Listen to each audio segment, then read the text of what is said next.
Olá e bem-vinda, bem-vindo ao podcast Fica Zen com Akshar. Eu sou Akshar. E hoje é o episódio 11, o episódio bônus entre a primeira e a segunda temporada, que vem em breve. Este episódio é também uma continuação do episódio 10, em que falávamos sobre a função das emoções e dos sentimentos. Falamos um pouquinho sobre o medo, sobre a raiva e também um pouco sobre a ansiedade e depressão. Se não escutaste, convido-te a fazer isso no episódio 10, disponível em várias plataformas de podcast. E vamos falar ainda um pouquinho sobre algumas emoções ou sentimentos e também trago aqui comentários e perguntas de duas ouvintes queridas. Vamos lá falar.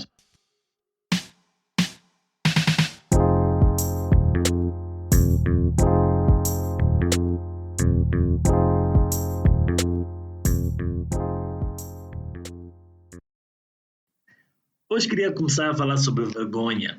Tu já paraste para pensar como é que a vergonha se manifesta na tua vida? Como é que tu a sentes? Em que momentos é que tu a sentes? Pensemos na vergonha como algo que tem a ver com o nosso próprio ser, a forma como nós nos vemos. Quando estamos em algumas situações ou quando fazemos alguma coisa, a forma como nós nos vemos. Geralmente a vergonha vem do sentimento de comparação com padrões vigentes da nossa sociedade, da nossa comunidade ou família, seja o que for. E muitas vezes nos comparamos aos padrões dos ideais daquilo que nós deveríamos ser e achamos que não nos encaixamos nesses padrões ou que falhamos ao concretizá-los. Por exemplo, se eu tenho um padrão de beleza, tenho um padrão de comportamento e eu acho que eu não consigo atingir esse padrão, eu sinto vergonha de mim mesmo. Então isso afeta o meu ser. Muitas vezes pensamos que a vergonha é algo que acontece só no momento em que acontece, mas geralmente ela vem também da infância. Se queres saber um pouquinho mais sobre a influência da infância na vida adulta, escuta o episódio 2 com a nossa querida Tate Clonipa. Deixa-me dar-te um exemplo sobre como a vergonha pode surgir na infância e continuar conosco. Imagina que, por exemplo, tu tinhas preguiça de escovar o cabelo ou de escovar os dentes e por causa disso os teus pais diziam seu feio, sua feia. Nesse momento nós não acreditamos que uma ação nossa foi mal vista ou foi mal interpretada. Achamos, no fundo, que há algo realmente errado conosco, que nós realmente somos feios ou feias. Imaginem que eu quebre copos, pratos com alguma frequência e me chamem constantemente de desastrado. Eu começo a criar uma imagem minha de uma pessoa desastrada. Eu não consigo mais desvincular aquela ação do meu ser. A vergonha também pode vir de algum trauma sofrido e da mesma forma que nós não conseguimos distinguir aquela ação de nós, geralmente quando acontece um trauma, a criança de alguma forma se sente responsável também. Pensa, se aquilo aconteceu, eu também contribuí, também foi minha culpa. Devia ter vergonha daquilo que eu fiz, ou vergonha de ter deixado acontecer o que aconteceu. Enquanto que muitas vezes, como crianças, não temos a força para impedir muitas coisas e muitas vezes nem temos a noção de que alguma coisa seja errada ou não. E o que acontece é que nós criamos a vergonha também como forma de nos salvarmos de punições futuras. Se nós de alguma forma fomos castigados, fomos punidos por alguma ação da qual nós nos envergonhamos, esta vergonha também vem para não me permitir que eu repita essa ação, para que eu tenha vergonha e que não tenha mais esta punição que eu tinha. Então acabamos criando esses sentimentos muito enraizados de que de alguma forma não somos adequados, que não somos bons o suficiente, que somos inferiores aos outros, que devemos realmente ter vergonha daquilo que nós somos, do nosso corpo, do nosso comportamento ou das coisas que nos aconteceram em algum momento, quer nós tenhamos tido responsabilidade, quer não. E às vezes podemos entender que carregamos este sentimento de vergonha quando nós passamos a maior parte do tempo a tentar esconder-nos, a tentar diminuir o nosso ser. Não queremos aparecer demais, então queremos não ocupar muito espaço, queremos passar despercebidos. Então, às vezes, é um excesso de timidez. Eu não digo aqui introversão, porque podemos ser introvertidos sem sermos necessariamente tímidos. Ou às vezes a vergonha revela-se como uma baixa autoestima, ou o oposto, quando a pessoa de alguma forma tenta compensar e ela se vê como a pessoa mais bonita, mais importante, para não poder admitir a si mesma que ela no fundo sente vergonha de si mesma. Então, às vezes as pessoas chamam muita atenção, querem aparecer, querem ser os patetas que contam sempre piadas, ou querem ser as pessoas que dizem as coisas mais inteligentes, para no fundo disfarçar o sentimento da vergonha.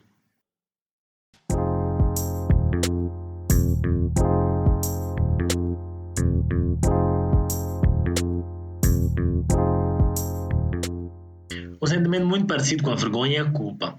Mas a culpa sai um pouco do nível do ser para o fazer. Tem muito mais a ver com as nossas ações, aquilo que nós fazemos concretamente. Fazemos ou dizemos, ou às vezes sentimos e pensamos, mas algo que provém de nós e geralmente para fora, para os outros ou para o mundo. Então a culpa vem muitas vezes de um sistema de castigo, punição que existe como forma de nos manter na linha, uma forma de socialização e educação. Nós fazemos alguma coisa, somos castigados, de alguma forma começamos a sentir culpa daquilo que nós fizemos também. A culpa vem mais dos outros numa forma inicial, mas depois é internalizada em nós. Acaba se tornando um sistema de autorregulação. No início era uma regulação dos outros em relação a nós, mas agora é uma autorregulação. Eu regulo a mim mesmo para tentar manter-me como uma boa pessoa, entre aspas. Então, tanto a culpa quanto a vergonha são sistemas de regulação do nosso comportamento em sociedade. Então, têm funções, tudo tem uma função. Mas quando as coisas saem do nosso controle, elas acabam se tornando destrutivas, deixam-nos num ciclo de desespero quase, né? As crenças associadas à culpa, geralmente, no fundo, quando a pessoa se sente culpada, ela acha, eu mereço ser castigado, eu não mereço ser amado. E acabamos nos punindo. Antes a punição vinha de fora, e agora começamos a punir a nós mesmos de várias formas. Sabotamos-nos ou causamos algum dano para nós mesmos, de diferentes formas. O que acontece é que isso acaba se tornando um ciclo vicioso. Eu fiz alguma coisa e depois senti-me culpado por ter feito alguma coisa. E porque eu me senti culpado, acabo me sentindo tão mal que eu vou fazer alguma outra coisa que me vai fazer sentir culpado e assim sucessivamente. Esses dois sentimentos andam de mãos dadas ao medo que falámos no episódio passado. Os três juntos são muitas vezes usados por diferentes pessoas ou até instituições, seja lá, para controlar as pessoas, para manipular as pessoas também. Mesmo como forma de regular o seu comportamento. É muito comum na nossa sociedade ouvirmos coisas tipo mas tu não tens vergonha mesmo? Ou quando alguma coisa acontece, logo se procura mas de quem é a culpa? Quem é que fez isso? Sempre procuramos um culpado. Quando encontramos um culpado fora, acabamos culpando a nós mesmos.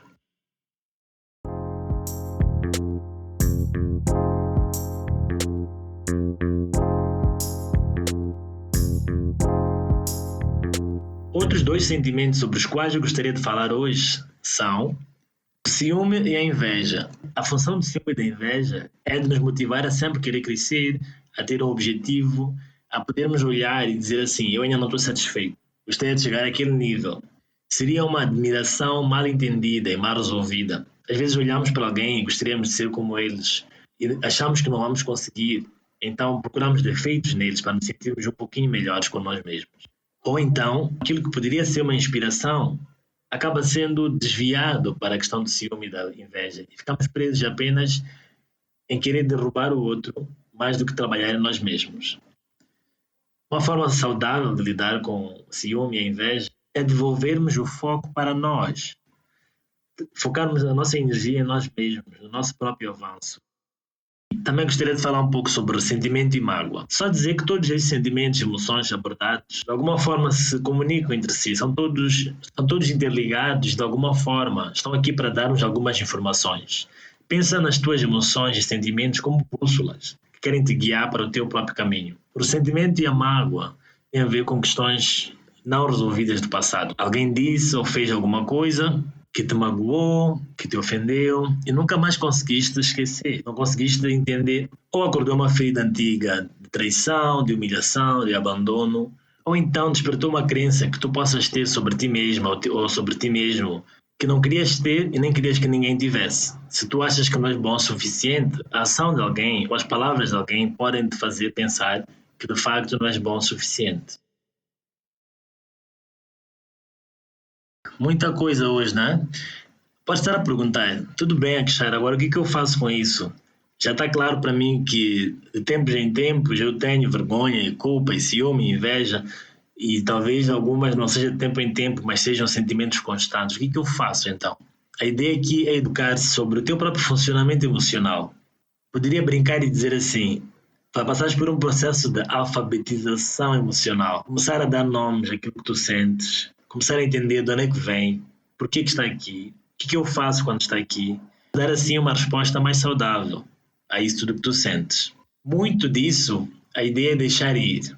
Falamos que as emoções vêm de estar em movimento, elas vêm e elas vão. Se tu te comportares como um anfitrião, como uma anfitriã do teu próprio ser, e esses sentimentos e emoções, como os teus convidados, os teus hóspedes, vais poder deixá-los vir e ir com mais tranquilidade. Na minha opinião, o primeiro passo é ganhar consciência, dar-se conta daquilo que eu sinto e dos meus padrões emocionais. Para isso, comece a conversar mais sobre isso com pessoas que te possam ouvir e acolher. Participe em oficinas ou cursos sobre inteligência emocional, sobre liberdade emocional. Se for o caso, faz algum tipo de terapia, lê sobre o assunto, estuda, assiste vídeos e tenta fazer relações com a tua própria vida. E depois, sabendo o que tu sentes e quais são os teus padrões, também podes decidir: será que o que eu sinto é algo que eu posso mudar, posso transformar, ou preciso apenas aceitar? Há coisas que eu poderia, de facto, fazer alguma coisa para que mudem, e há outras que apenas devo aceitar. E ter essa sabedoria daquilo que eu posso mudar e aquilo que eu devo aceitar pode revolucionar a tua vida. Outra coisa que podes fazer, já que os sentimentos também muitas vezes vêm de pensamentos que nós temos. Eu penso e aquilo acaba gerando sentimentos em mim. Começar a ressignificar as crenças. Ensinar a ti mesma, a ti mesmo, que tu não és insuficiente, que tu não és incapaz, que tu não és incompreendido, que tu não és nada disso.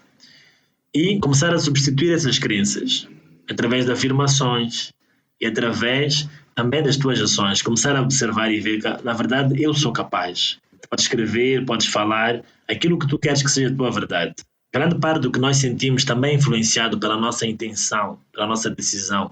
Então começa a repetir para ti mesma, para ti mesmo: eu sou capaz, eu sou amado, eu sou competente, eu sou belo, eu sou compreendido.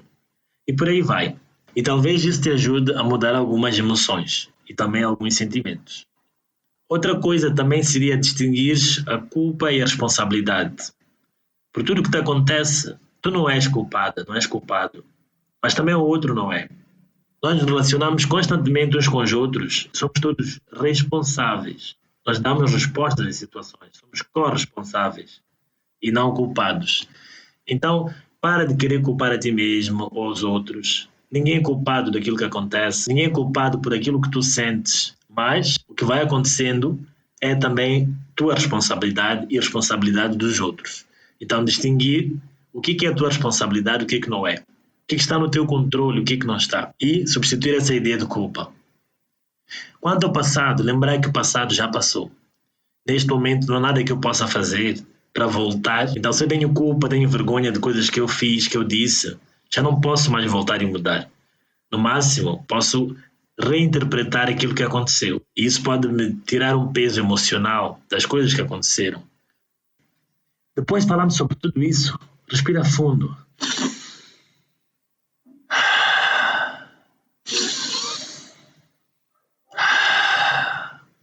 Estás bem? Estás zen? Depois de tudo aquilo que falamos agora, vamos lá meditar um pouquinho. A meditação de hoje chama-se Ativação dos Chakras. Os chakras, que significam rodas, são centros de energia vital. Nós absorvemos energia e passamos energia a partir dos chakras.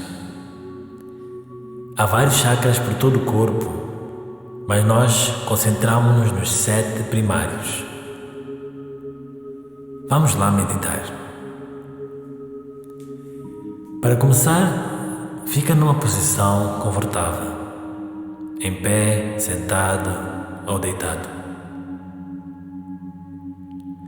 Começamos pelo primeiro chakra, o centro da sobrevivência, da força física, do corpo físico. De olhos fechados, imagina uma bola de luz vermelha na base da coluna,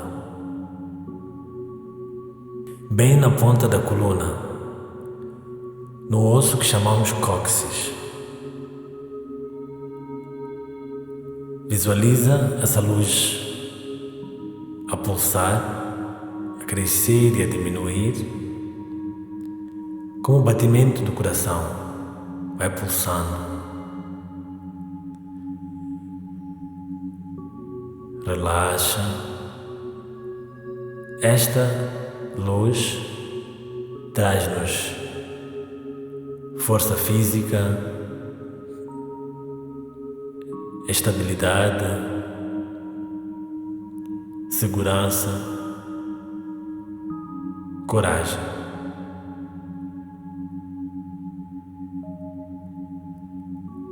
A seguir, vamos ao segundo chakra, 2 dedos abaixo do umbigo. Se quiseres, leva as mãos para essa região. O segundo chakra é o centro da sensualidade, das emoções, da criatividade e também o nosso reservatório de energia. Visualiza uma luz que pulsa na cor que vier. Vai pulsando, expandindo e contraindo.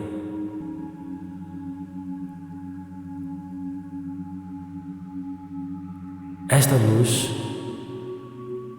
traz-nos mais amor próprio, conforto com o nosso ser, com o nosso corpo, a nossa sensualidade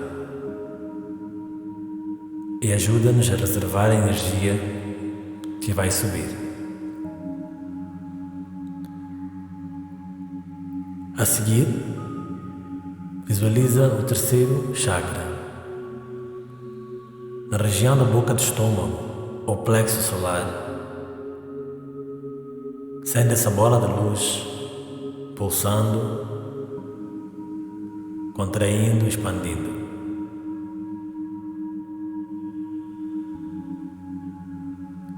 Esta luz traz-nos foco, direção, segurança, confiança e o nosso poder pessoal.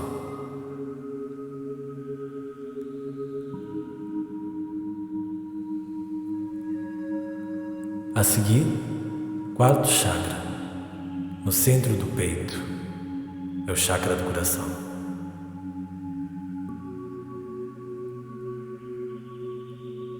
Visualiza a bola de luz na cor que vier. Esta luz traz-nos compaixão, compreensão, amor, perdão,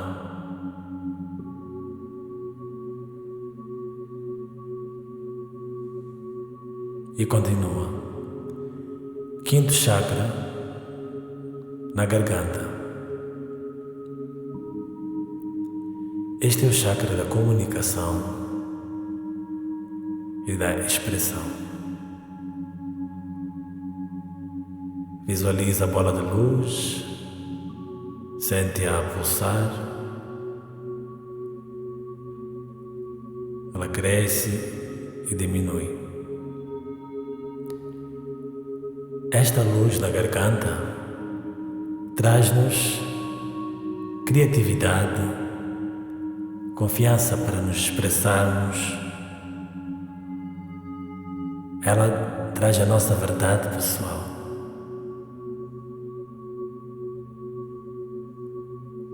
E continuamos. Sexto chakra, no meio da testa, entre as sobrancelhas. Visualiza essa luz. Este é o chakra da intuição, da clarividência, ou seja, a capacidade de ver as coisas exatamente como elas são e ver além do óbvio. Essa luz desenvolve a nossa intuição, a nossa capacidade de ver além da ilusão.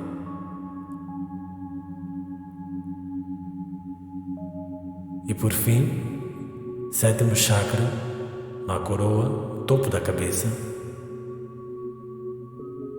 Este é o chakra que nos une ao todo, que nos une ao universo. Visualiza a bola de luz nesse chakra, bem no topo da cabeça.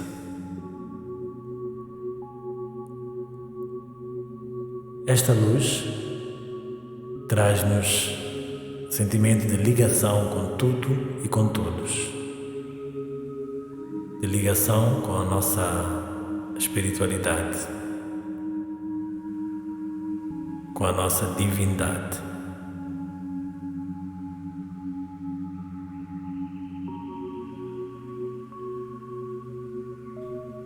Com todos os chakras ativados, terás uma experiência completa do teu ser, da terra até o céu.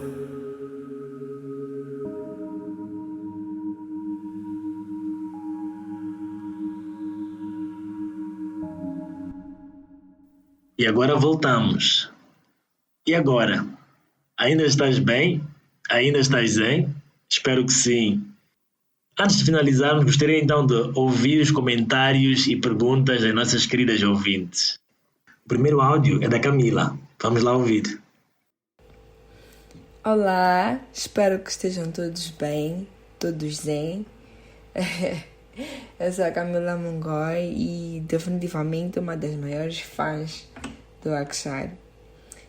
Antes mesmo do podcast ter começado, eu já sentia que o Akshar tinha um enorme potencial para fazer as pessoas se sentirem bem, se sentirem zen. Eu fiquei muito feliz quando o podcast saiu, o primeiro episódio. O punchline was amazing, fica bem, fica zen. Eu comento muito, sempre digo aos meus amigos quando estão estressados: ei, fica zen, ei, relax. E na verdade o podcast é isso, é relaxar, é paz, é reflexão. São temas super necessários de desenvolvimento pessoal que te fazem refletir e analisar as coisas de uma forma diferente. E a calma, meu Deus, a leveza das coisas, a forma de abordar são tão deliciosas de ouvir, não sei explicar. It's just amazing. I'm very grateful mesmo por teres feito este podcast, Akshar. Espero que continues. É muito bom para mim. Infelizmente, eu não era tão disciplinada assim, não fazia as meditações, mas eu sei how important elas são e não terei preguiça, pelo contrário, escutarei os episódios novamente, porque acho que realmente são muito necessários. E what else? There's so many things to compliment, honestly, muitas coisas por elogiar, que até estou perdida, mas em suma, um ótimo podcast, eu aconselho.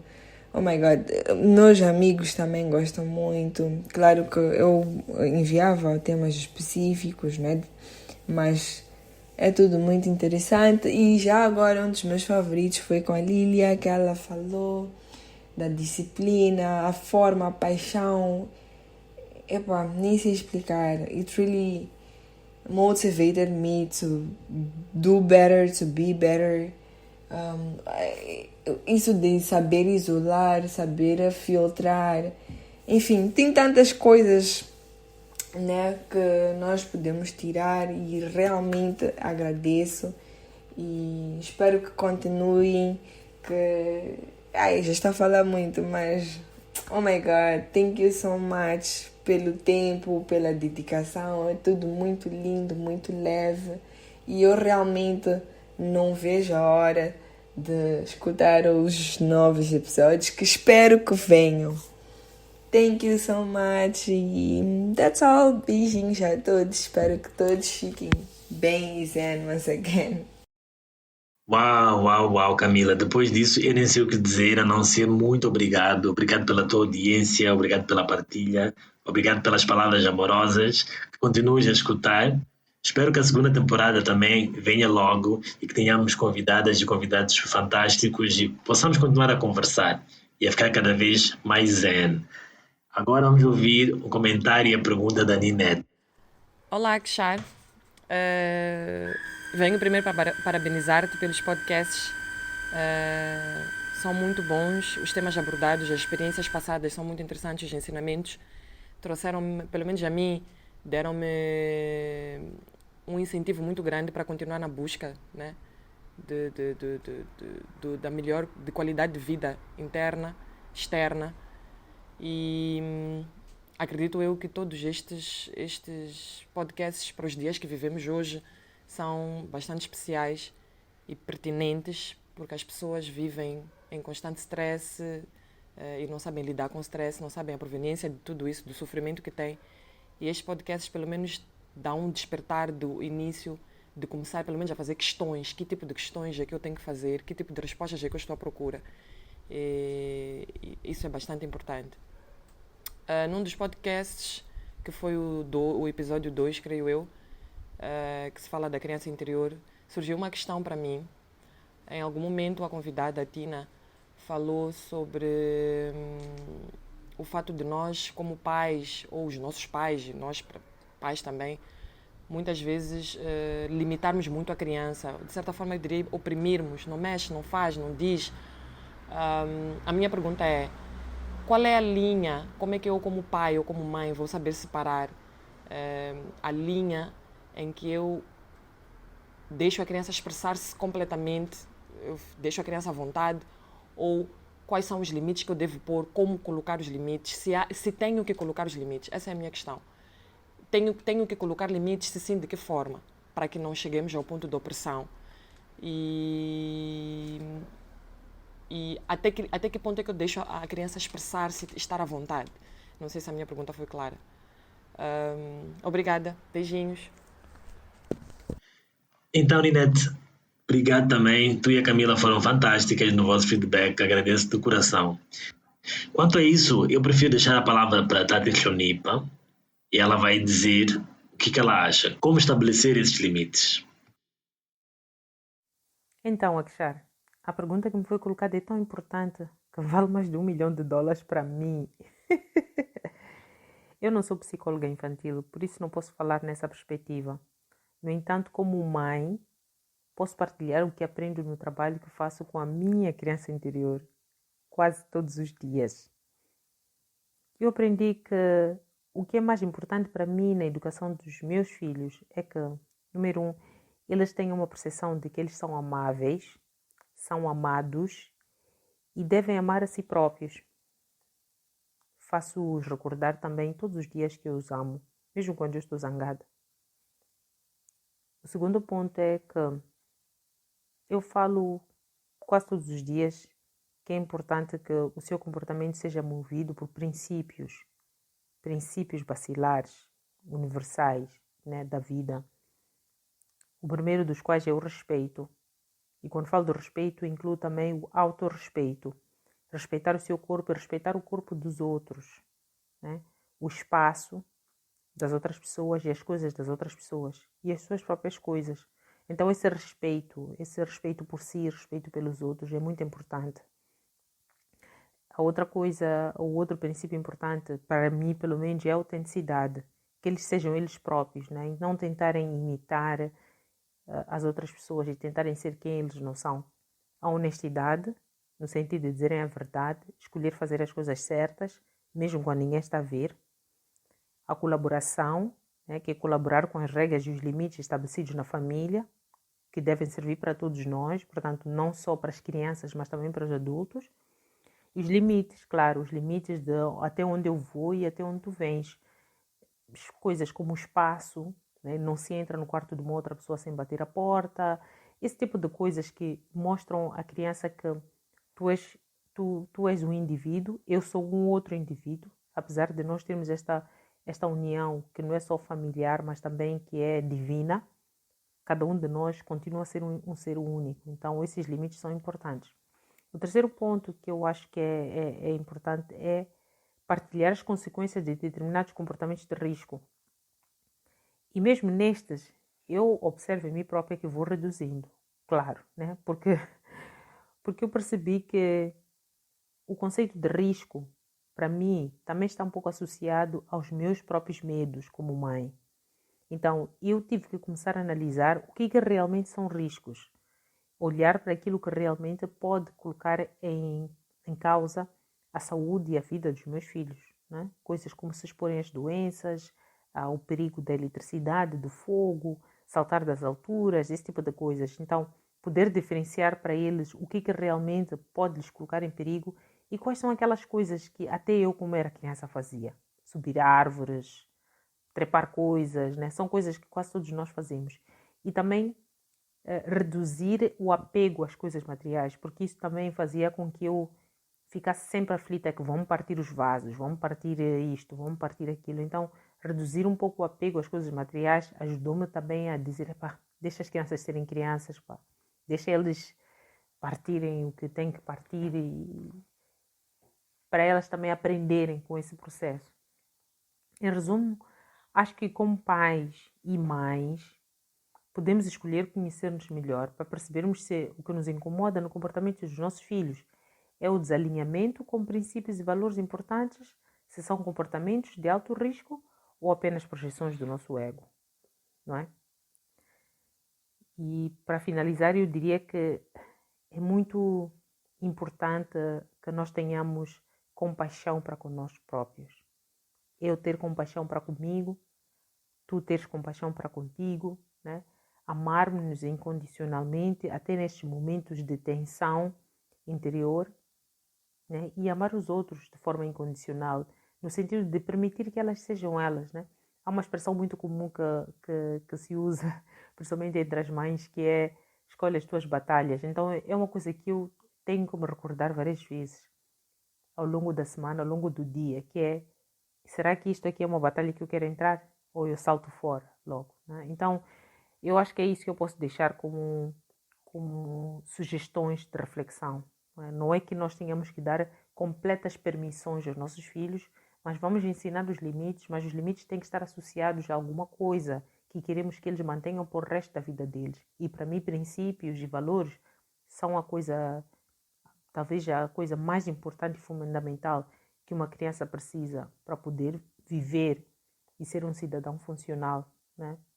E ser uma pessoa funcional, e ser um ser que se sente seguro, né? Enquanto vive nesta terra. Espero que isso tenha respondido e que não tenha sido muito longo. Obrigada. Muito obrigado, Tati Chanipa. Resposta fantástica, como sempre. Obrigado. Então chegamos ao fim de mais um episódio. Tudo que é bom dura pouco, não é o que dizem? Agradecer mais uma vez a Ninete e a Camila por terem dado um pouquinho de seu tempo para contribuir com o nosso podcast Fica Zen, e também agradecer ao Inni on the Track pela música de introdução e as músicas que acompanham as meditações, e também pela edição deste episódio. Mandem vossas sugestões, perguntas e outros comentários para o e-mail anandaksha222@gmail.com e eu vou responder na primeira oportunidade. Muito obrigado mais uma vez pela escuta. Até a próxima. Até lá. Fica bem. Fica zen.